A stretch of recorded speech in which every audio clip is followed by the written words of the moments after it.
For many people around the world, the early 20th century was an exciting and scary time when modernity, almost in some cases literally, crashed into pre-existing traditional lifestyles. And some of the best places to see this are in the memoirs of the people who lived in those times. And here we are with a brief and puzzling and mystifying anecdote from the memoirs of Cemil Topuzlu, a pioneer of modern surgery and modern medicine in Turkey during the late Ottoman Empire, who also served 3 terms as Istanbul's mayor. In this brief podcast story time, we will be talking about Cemil Topuzlu's mystifying encounter with a grave of a holy man, which proved to be actually the grave of a non-human entity, something truly out of Lovecraftian horror.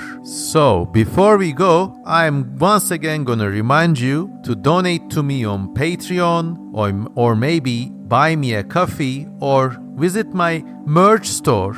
If you do any of these things, you will get things in return. It's not an empty donation. If you donate to me on Patreon, you will get to see a world of surreal art I post nowhere else. If you buy me a coffee, you can also access a gallery of whimsical, colorful drawings that nobody else on any platform gets to see. And if you buy my merchandise, well, you get the merchandise. So let's go. Now, Cemil Topuzlu is a pioneer of surgery in Turkey, but as I told you before, he was also the mayor of Istanbul for 3 terms. Once between 1912 and 1914, once very briefly in 1918, and once between 1919 and 1920, at the very tail end of the Ottoman Empire. During the First World War, he was in Geneva for certain reasons, and after the First World War, when Turkey was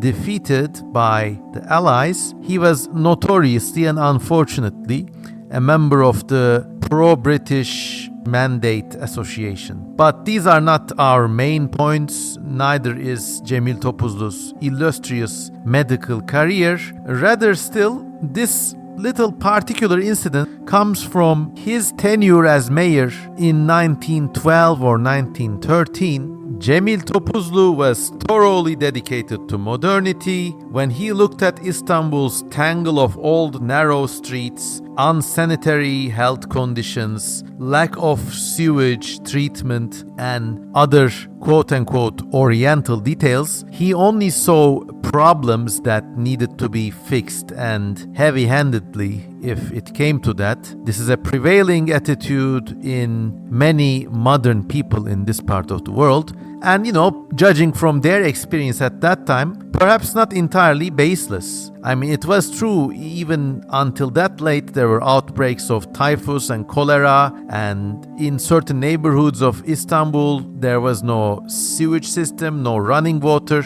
So I guess that generation, that whole generation that Cemil Topuzlu belonged to, was kind of right in being that hardcore with modernity and wanting to improve things. So to that end, Cemil Topuzlu made many improvements and carried out many public works that were a first for Istanbul as a metropolitan city. And one of these was the enlargement of streets. Now, back in those days, streets were very narrow, and Istanbul being a city built on hills, the streets were not straight. By the way, that's another gripe I have with straight streets, Unless you live on a flat plane, there's no use to straight 90-degree angles on streets. Streets need to run in convoluted lines and hug the contours of the land, especially in a city with a lot of hills. But going back to Istanbul's streets at the early 20th century, a lot of these streets were very narrow, and in certain cases, when a fire broke out, nobody could reach in and extinguish it, and it made things worse. Also, narrow streets were seen as unsanitary because the houses built on them did not get a lot of sunlight in, and back in those days, sunlight was a good thing. If you lived in a shady house, it meant with the wooden construction of the houses, it meant a lot of moisture, which meant a lot of illnesses and just an unsanitary condition overall. To such an end that a Turkish proverb says, the house which does not get the sun in will get a lot of doctors in. That is to say, you will get sick and the doctors will go in trying to cure you and you will probably not get better. That's the moral of that proverb.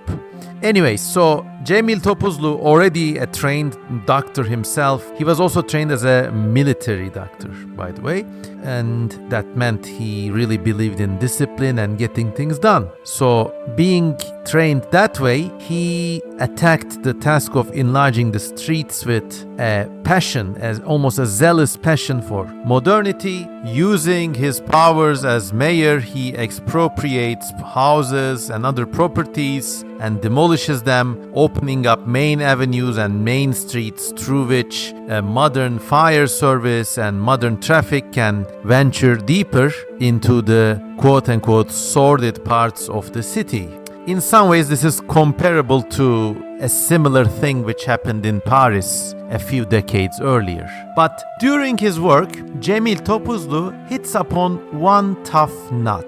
In the side on the path of one of the big streets he wants to develop, a big avenue, there's a kind of old Ottoman era grave, which the locals say belongs to a holy man. Now, this is still the time of the Ottoman Empire, so Cemil Topuzlu researches this thing and turns out there is no holy man buried there. There's no holy persons buried there. It's either a very old tomb, which somehow became sacred for the locals, or an outright forgery. Now, I need to basically go on another tangent here. By the way, this thing is a very, very common phenomenon in Turkey. Actually, there are cases in which quote-unquote Islamic holy tombs, when examined, turned out to belong to burials from pre-Islamic Christian era or even pre-Christian pagan Hellenistic eras. So that reverence of tombs is an ongoing tradition in Turkey. Locally, there's even a famous case called Bardakçı Baba, the tomb of the glass father, which was literally a slab of concrete on which a guy kept leaving empty drinking glasses as almost a joke. And then in due time, some people began to light candles here. And in 4 or 5 years, somebody put up a headstone there saying this is the tomb of Bardakçı Baba, the father of drinking glasses. And then at the end, people were actually coming here to pray, hoping for supernatural help from Bardakçı Baba, who was actually documented as a fraud. Like, this thing got started in the early 1990s. So it's a common current of folk tradition, let us say that much. So Cemil Topuzlu was having problems with this tomb, He had it researched and turns out nobody notable is buried there. But the locals are very religious, and this being the last years of the Ottoman Empire, it was before the, let's say, apparent secularization of urban life in Turkey, so people were far more fanatical about their beliefs. Even in downtown Istanbul, in a quiet, forgotten corner of Istanbul, these guys were saying, we won't have it, you can't demolish it, there's a sacred man buried here. Some said he came here during the first Arab attempt to conquer Constantinople. Others say he was a holy man who came with the armies of Mehmed the Conqueror. Others say it was a warrior from a far-off Turkestan or something like that, Nobody knows. All that they know is there's a pile of stones with an illegible headstone, and these people just love this place. And they light candles there, they pray, So Cemil Topuzlu tries a few times to talk to these people, but they have none of it. But then, he goes berserk, and using the considerable powers vested in him, he comes to the scene with the following crews. First of all, he has the local police chief with him and several police officers. He also has several soldiers to keep order in case things really get out of hand. Then he gets a demolition crew ready to open this grave. And then he gets a notary, a public notary, and he wants everything recorded. He also gets like 4 or 5 extra people, like well-known traders or like people known in that part of the town as witnesses, and he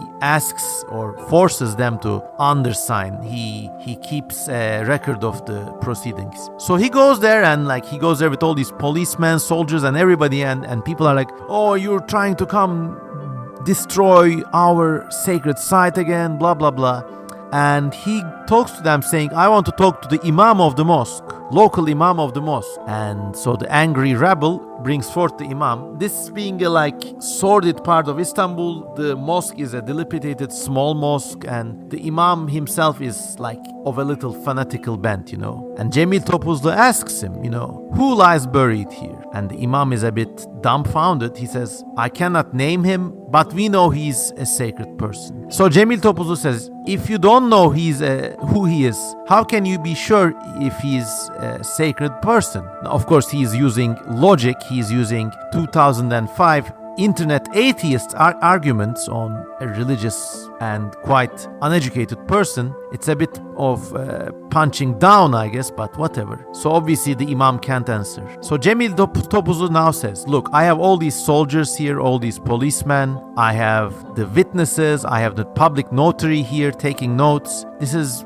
being recorded, you know, for government purposes. So here's what I'm gonna do. I'm going to carefully open the tomb without disrespecting anything that might be inside. And if we find an Islamic burial or a human skeleton, I'll go around, you know, I'll change the route of the street. But if you don't find anything, you're gonna have to let me demolish this place, basically. So the imam, you know, with also the soldiers around and everything, grudgingly agrees. And then the construction crew gets to work delicately at first. Tick, click, click, click. They keep digging, and digging, but it's just piles and piles of stones under this thing. At the end, someone says, oh wait, there's something here. Well, what could it be? It looks like bones. Bones? And the imam is like, I told you it was a holy man. But then turns out, the bone they uncover is not a leg bone, it's not a femur, it's not even human. All that Cemil Topuzlu uncovers in this strange, nameless tomb is an inordinately large skull of a bull. Just that. A skull of an animal. It was a grave of a non-human entity. I kind of played a joke on you with this title. Maybe you were expecting something more mystical or Lovecraftian, but I think this whole thing is like bizarre and a little scary in itself, you know. A huge, inordinately large skull of a cow. And, you know, Cemil Topuzlu orders this brought up. He displays it to everybody, including the angry locals and the imam, and they grudgingly skulk away. The notary makes an official record of the incident, so he can't be blamed for anything. And then the demolition goes as it was planned. Now, what was this grave? Nobody knows, but we can read this story in Cemil Topuzlu's own memoir, 80 Yıllık Hatıralarım,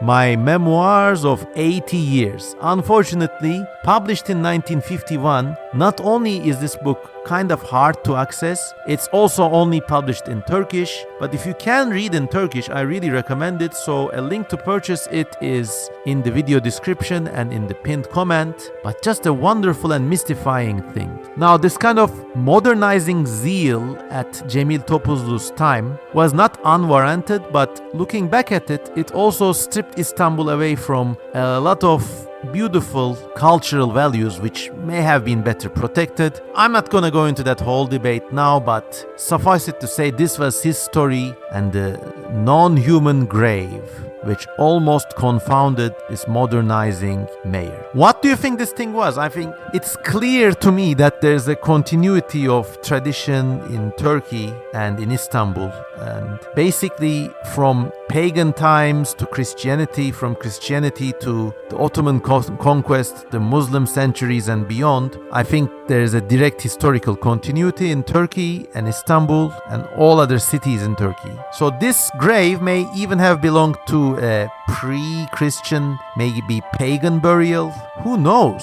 Maybe something from before the days of Constantine the Great. But we'll probably never know because Cemil Topuzlu destroyed it and built a nice big street in its place. And now everybody can drive over there on their way from school to work or home, plying their repetitive industrial, post-industrial lives. So there, everybody. I hope you enjoyed the story of the modern mayor and the non-human grave from the memoirs of Cemil Topuzlu. Cemil Topuzlu lived in Turkey until 1958, and actually he lived in a big mansion, and after he died, this mansion was sold off, and in what used to be its garden, there are now luxury apartment blocks. And among those luxury apartment blocks, some of them are like 10 stories high, very, very tall buildings, very modern apartment blocks, like something out of Kuala Lumpur or Hong Kong, or Florida, you get the idea. And among them still sits Cemil Topuzlu's mansion from over 120 years ago, waiting for its time to collapse. It's just a poetic end to the legacy of a man who was dedicated to modernity, to cleanliness, and advancement in general. That was this story, and if you want to learn more about Cemil Topuzlu's life, once again consider getting that book. If you enjoyed the story, once again consider supporting me on Patreon and beyond. That was that, everybody. I love you all, and goodbye.